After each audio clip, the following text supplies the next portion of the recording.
There was a lot of hip hop heads in the building today. They heard imaginary players.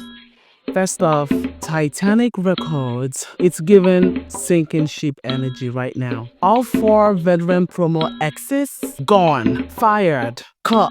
And this is happening when their so-called biggest female star, yes, I'm talking about Cardi B, is about to drop an album. Now, word is they are slashing $300 million from the budget, which means if your album isn't pulling numbers, you're in trouble. And let's keep it real. Cardi hasn't exactly been the hit machine they were hoping for. In the last 7 or 8 years, outside of WAP and UP, the solo hits are quiet. Yeah.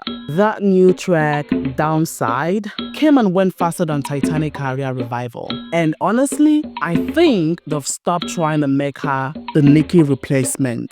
That ship sailed when people realized she doesn't have the fan base or the catalog to compete. Now where it gets shady, Cardi B's been accused of sampling Jay-Z's imaginary players just to get under Nicki's skin. She clapped back, saying she's been working on it since 2024. But girl, that doesn't make it better. You basically admitted you're putting out old music.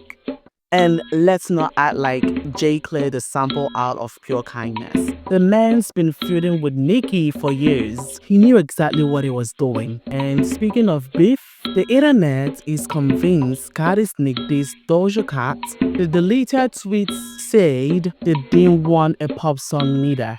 And fans are connecting it to Doja's upcoming single, Jealous Type. Personally, I don't think Cardi's done enough to come for Doja. You can't even keep up with Megan, Spice, or Latto. And if this was a short, I'd bet it was someone hacking her account just to steer the port. You know what I'm saying? Just to steer the port.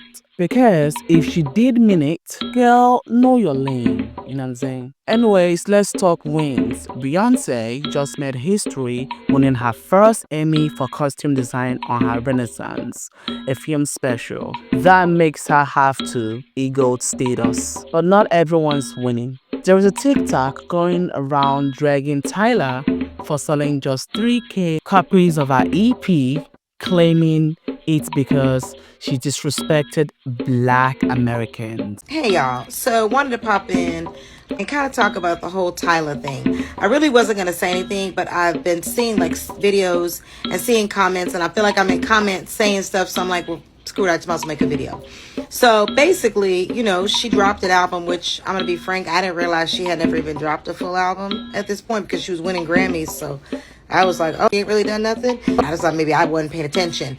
But she dropped an album and she got like 3K sales. The sales they're not doing much numbers, in the words of Cardi B.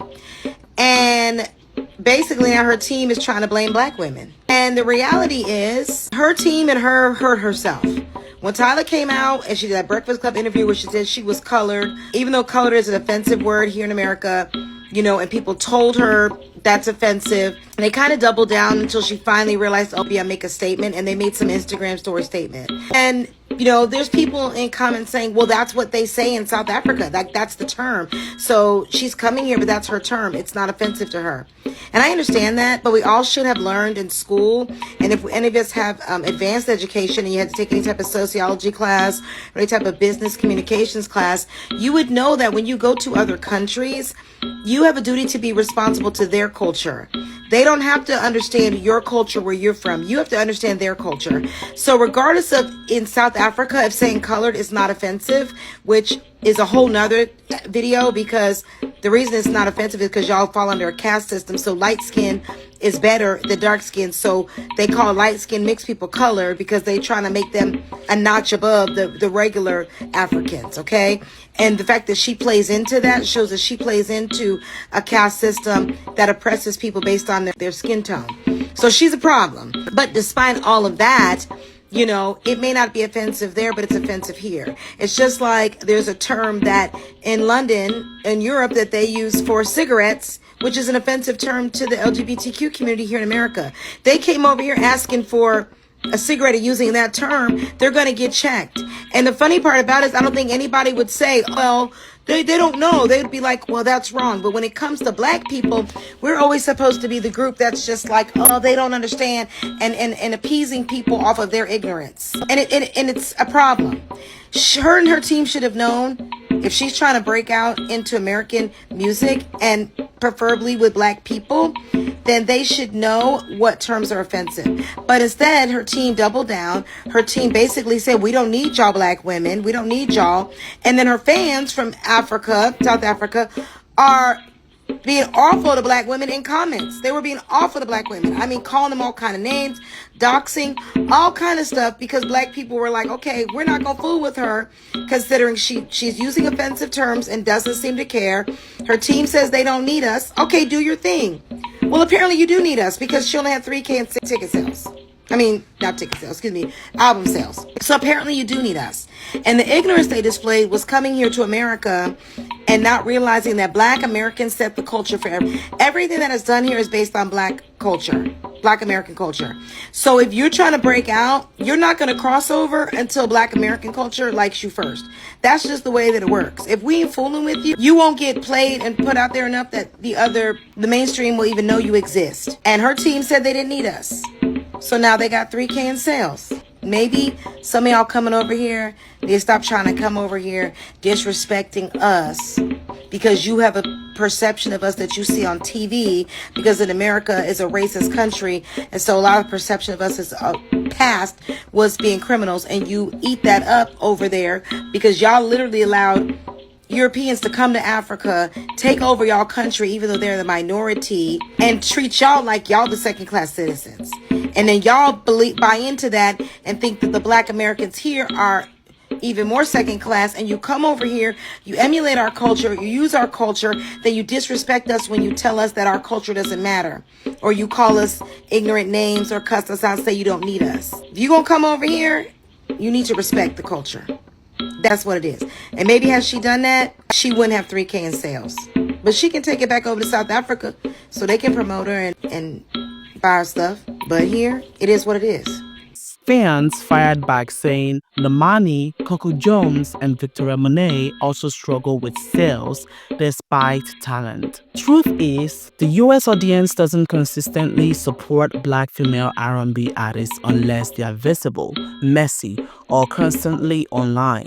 Talent isn't enough anymore. You need a personality that trends. Now, on the messiest Lego tea, Drake is going after Kendrick Lamar, demanding his full contract with Universal Music, plus a DNA test to prove that Dave Free isn't the father of one of Kendrick's kids. Yes, you heard that right. This is getting Jerry Springer level of messy. The gag is, I have no idea how Kendrick's contract or DNA test proves defamation, but Drake swears Universal suppresses this track to protect her own. Car's about to get spicy, you know what I'm saying? And before we go, Taylor Swift is reportedly ditching Jack Antonoff for her new album, The Life of the Showgirl. Fans think it's because their last project didn't win any Grammy. Personally, I don't care who's producing it. Her music's been sounding the same since Blank Space, you know what I'm saying?